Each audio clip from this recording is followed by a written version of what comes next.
and today we are going to start with chapter 4, that is understanding our past. So in this chapter we will study about our past, that is our history. So history is like a vast time machine. तो यहाँ पे आपको अगर हम एक बात करें journey की through a from struggle and everyday life of the people across the ages, it's a key of unlocking stories hidden in artifacts, manuscripts, and landscape, revealing how society formed, culture thrived, and ideas spread. So beyond battles and rulers, it tells farmers, trader, artists, and explorer to shape our world by understanding the past we see in the root of our present and gain wisdom. और हम wisdom gain करें by guiding our future.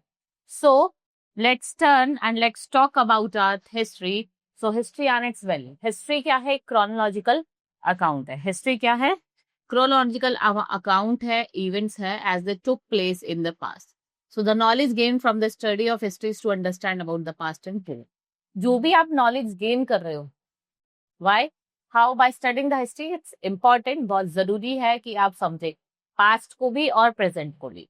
So history is not only the study of king and the great rule man, it also deals with lives of the people, activities of the ordinary people, सबसे deal करता है. So it tells us about past settlement, the economy and the society, as well as about the clothes and food of the people. और ये beliefs faith अपने भी work करता है. So studying history helps us to grapple with the complex question and dilemmas by examining how the past has shaped the global, national and local relationship between society and people. सो एक history जो आपको एक sense of identity provide करती है, destination provide करती है और individual and society को हेल्प करती है कि आप अंडरस्टूड कर सको क्या roots and the places of the world. So in what ways does the past help in understanding present? तो अगर आपको पास्ट को एक एसेंशियल अंडरस्टैंडिंग है जहाँ पे आपको कॉम्प्लेक्सिटी देखने मिलेगी प्रेजेंट की. Why? Because earth history provide context to which current events, culture, and social system developed in past spend millions of years, and human existence is suspended for only a small portion. और जो human existence है वो एक small portion के लिए क्या हो गई है? खत्म हो गई है. So it's important to understand. तो बहुत जरूरी है कि आप समझे perspective. Why? Because it reminds us what the world we know today is a result of countless changes and development over a longer period of time. Geologist कौन होते हैं? जो आपके फीचर्स ऑफ द अर्थ, जैसे कैसा soil है, कैसे stone है, कैसे हिल्स है, इनको स्टडी करता है. If we talk about next is your palaeontologist. ये आपकी जो लाइफ है, मतलब ये study of history of life on earth, वो एग्जामिन करता है फॉसिल का एग्जिस्टेंस, प्लांट्स का, एनिमल्स का, और जो इवेल्युएशन है डिफरेंट स्पीशीज का, उनका interaction with different environment and how the earth was change, उसके बारे में बात करता है. नेक्स्ट है एंथ्रोपोलॉजिस्ट. एंथ्रोपोलॉजिस्ट कौन होते हैं? एंथ्रोपोलॉजिस्ट होते हैं जो आपको आपकी सोसाइटी को, ह्यूमन सोसाइटी को, कल्चर को, लैंडस्केप को, बायोलॉजी को, चाहे वो प्रेजेंट का हो चाहे वो पास्ट का हो, समझते हैं. Next is archaeologist. आर्कियोलॉजिस्ट कौन होते हैं? They study the human past. How? By analysing material, remains, artefact, structure. और ये अंडरस्टैंड करता है पास्ट सिविलाइजेशन को, पास्ट की सोसाइटी कैसी थी और पास्ट की आपका कल्चर कैसा था. अब measurement of time of history. अब हम टाइम मेजरमेंट देखते हैं टाइम ऑफ हिस्ट्री का. तो in course of time nation have developed their own measuring and recording. देखो नेशन का अपना डेवलप और अपना ही मेजरिंग क्या था? टाइम था. अगर हम बात करें सम इम्पोर्टेंट फैक्ट्स की, ये जो इवेंट्स होते हैं ये बाय बर्थ होते हैं, प्रोमिनेंट फिगर्स होते हैं, और क्या होता है? Inauguration of rulers and other major resource. So in culture, if we talk about new calendar period begins in such a point and system of marking time revolves around it. If we talk about here in 40,000 BC, अगर यहाँ हम 40,000 BC की बात करते हैं, ये आपको example देता है रॉक आर्ट का वर्ल्ड की, जिसे आइस एज कहते हैं. फिर 12,000 BC में आपका एंड हो जाता है आइस एज का. ठीक है. 8,000 में आपका पहला सेटलमेंट और आपका एग्रीकल्चर की शुरुआत होती है. देन इन 6,000 BCE क्या होता है? पॉटरी टेक्नोलॉजी आती है, पॉटरी बनाने की. फिर आपका 4,000 BCE में आपका कॉपर मेटल गिरी आती है, और आपका 2000 में इंडस वैली सिविलाइजेशन का सरस्वती सिविलाइजेशन, उसे हिंदू सरस्वती सिविलाइजेशन भी कहते हैं. देन इन इसके बीच में 2000 BC के और 2000 CE के बीच में birth of Buddha, birth of Jesus और आपका अशोका का reign, right. These are the timeline you can see over here. अगर हम आज के प्रेजेंट की बात करें तो आपका जो जॉर्जियन कैलेंडर है, कौन सा कैलेंडर है? जॉर्जियन, सबसे इंपॉर्टेंट है। एंड अदर देन दिस, जो हिंदू, मुस्लिम, जॉइस, चाइनीज और अदर कैलेंडर है, इनका भी हम यूज करते हैं फॉर डिफरेंट पर्पस। अगर आपको कोई डेट कैलकुलेट करनी हो, राइट, और आपको कुछ फेस्टिवल्स की डेट पता लगानी हो या कुछ ऑस्पिशियस इवेंट्स की। So understanding the past include examining the tool technique and historians and archaeologist use to reconstruct the history. तो जो हिस्टोरियंस होते हैं, आर्कियोलॉजिस्ट होते हैं, ये कुछ टूल्स का यूज करते हैं, कुछ टेक्निक्स का यूज करते हैं कि हम क्या कर सके, हिस्ट्री को रिकंस्ट्रक्ट कर सके। So timeline helps us to visualise, ये किसमें हेल्प करता है?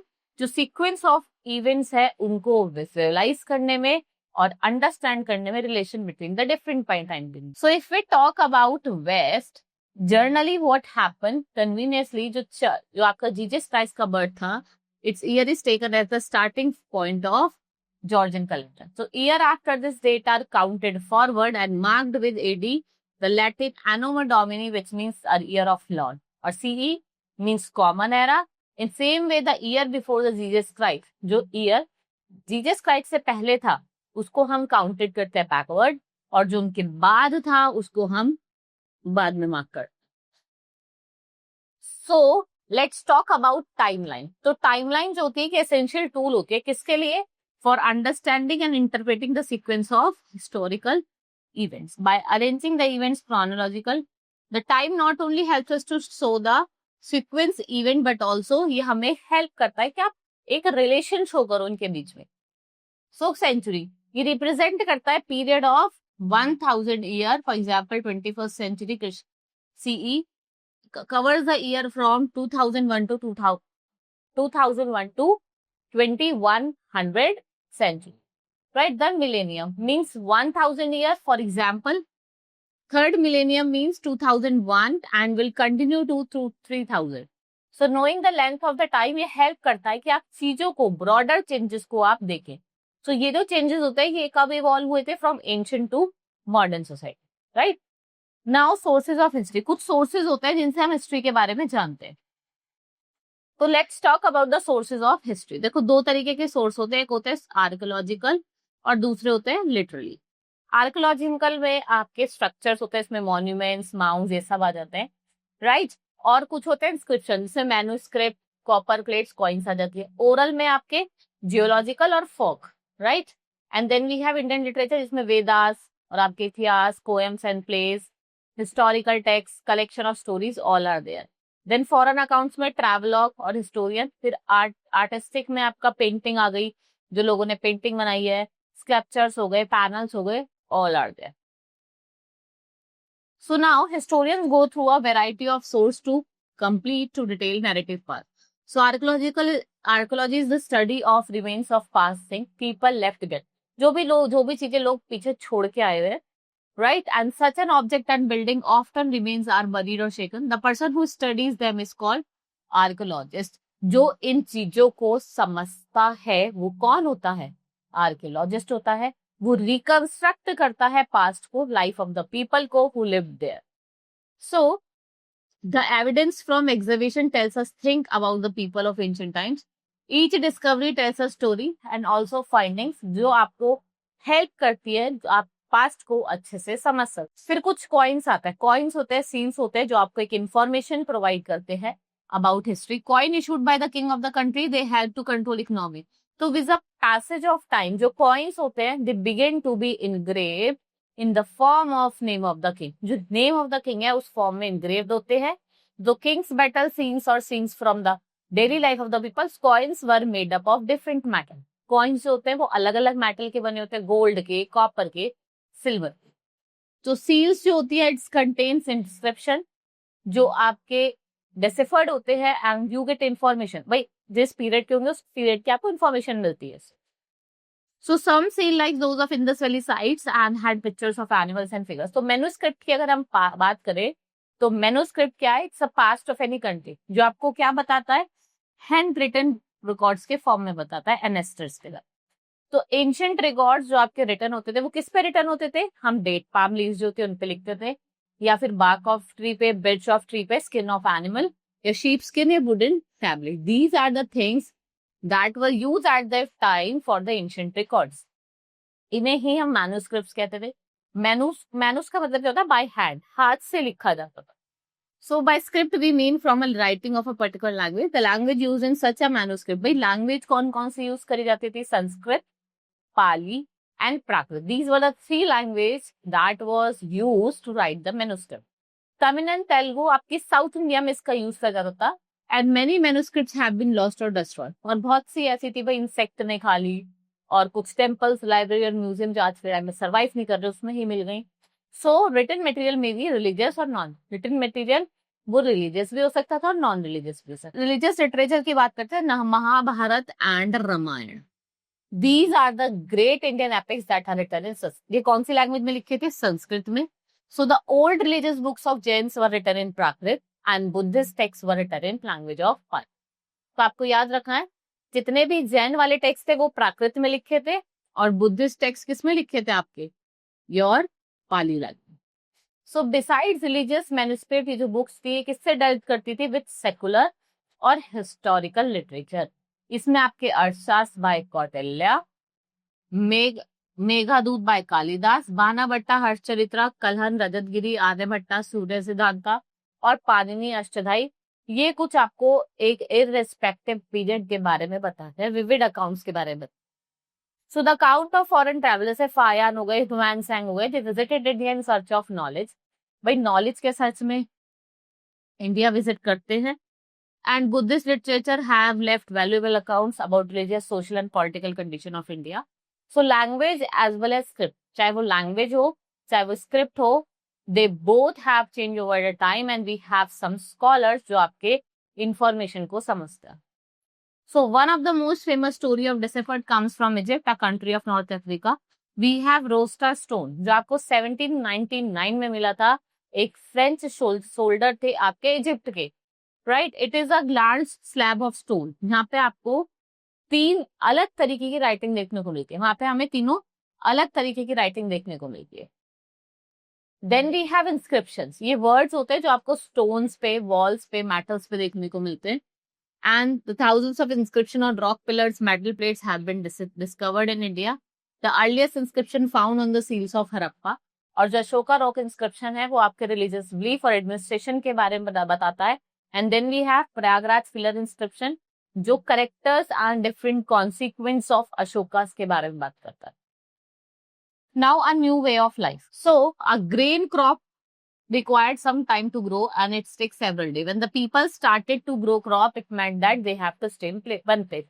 भाई अब हम क्या करने लगे? हम एग्रीकल्चर करने लगे, क्रॉप उगाने लगे.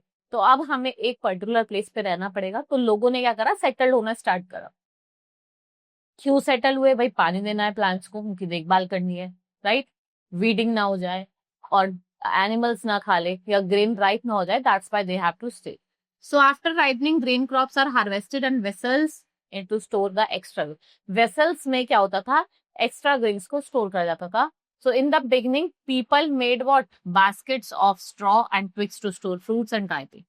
These were plastered with mud to hold liquid. और जो इन्वेंशन था पॉटर व्हील का, वो क्या फैसिलिटेट करता है? Making of earthenware. People begin to make different types of pots for their daily use. They dried these pots in the sun and made them hard. Later they harden the pots by heating them in a kiln.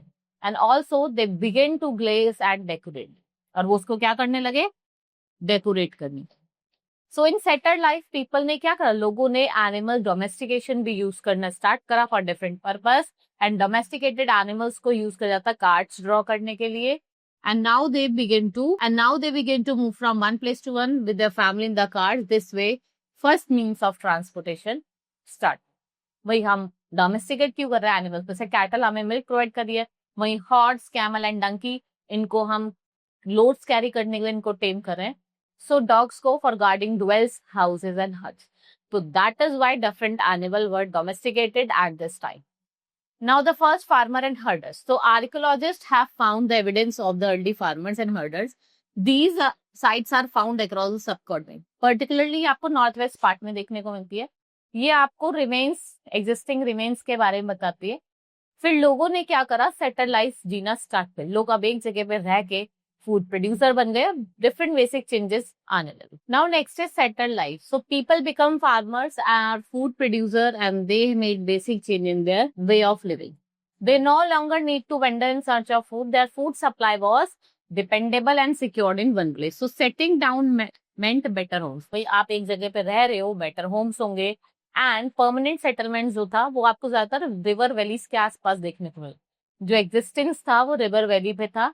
Because to build they build house with unbaked clay bricks. Unbaked मतलब जो bake करी हुई होती थी उनसे वो घर बनाते थे. And these houses has thatched roof and were in circular in shape. बड़े बड़े हाउसेस आपको बड़ी फैमिलीज में देखने को मिलते थे. यहाँ पे 35 रेक्टेंगुलर हाउसेस आपको देखने को मिल रहे थे. And few of them were fortified and surrounded by ditches. The field were however outside the fence. जो फील्ड होती थी ना वो फेंस के बाहर होती. So many settlements has been discovered. बहुत सारे पार्ट्स में डिफरेंट डिफरेंट सेटलमेंट्स देखने को मिले. Now people started settle life to early villages where when family choose to live together with mutual cooperation and better protection. भाई एक साथ सबके साथ कोऑपरेट करके रहते थे और बेटर प्रोटेक्शन करते थे. Now people begin to use animals. अब वो एनिमल्स का यूज करने लगे कार्ट्स पुल करने के लिए, transporting things from one place to another and plow their feet. So the most remarkable achievement of this stage was invention of wheel. So जो invention था, it greatly changed lives of the people and put them on the path of progress. So they fixed wheels to sledges. इन्होंने transport को improve करा and now they also built carts and carriages to carry heavy loads. So invention of wheel was an important steps to march towards the civilized life. So besides they also learned art of spinning. Spinning करना, clothes को कैसे weave करते हैं, ये सब चीजें इन्होंने सीखी. And the goat hair and sheep wool were enough for willing.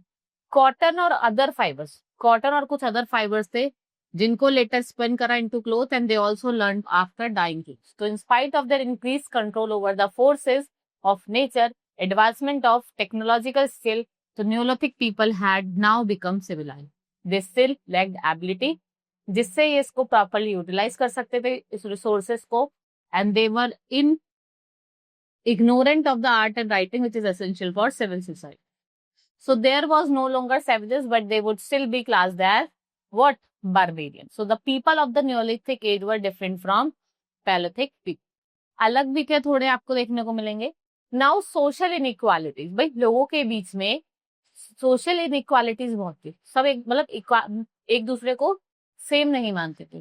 So they were rich and poor people in the society. They know from graves of children. While the children of rich were buried along with paupers, bead necklace around the neck. और poor के जो बच्चे होते थे कर्धन pots होते थे with their graves. And men and women, they were always trying to discover new methods which made life more comfortable. But if we talk about they did not know the art of writing. भाई art of writing तो पता नहीं थी. So for that they learned the art when they built cities to live in. So beginning of the Bronze Age civilization. यहीं पे क्या होता है, Bronze Age civilization की शुरुआत. Now domestication means the process in which people learn to domesticate certain animals and plants. The shift from hunting animals and gathering wild plants to farming, ये क्या थे, major turning point था human history. So at this time the last ice age came to an end with that warmer, wetter condition prevailed. So as a result condition are favorable. भाई condition क्या थी, favorable थी. So at that time, human society began to prefer the area that has abundance of wild grasses, and now relatively large permanent communities occupied the areas, जो clearly preferred areas थे, and the pressure may be built up to increase the food supply. और उन पे pressure बनाया गया कि आप food supply को increase करो. So they have figured the process of domestication of certain. फिर उन्होंने क्या करा, plants का animals के साथ साथ domestication of plants भी start करा, right? So this was all in this chapter. Hope you understood. Now we will meet in the next class. Thank you.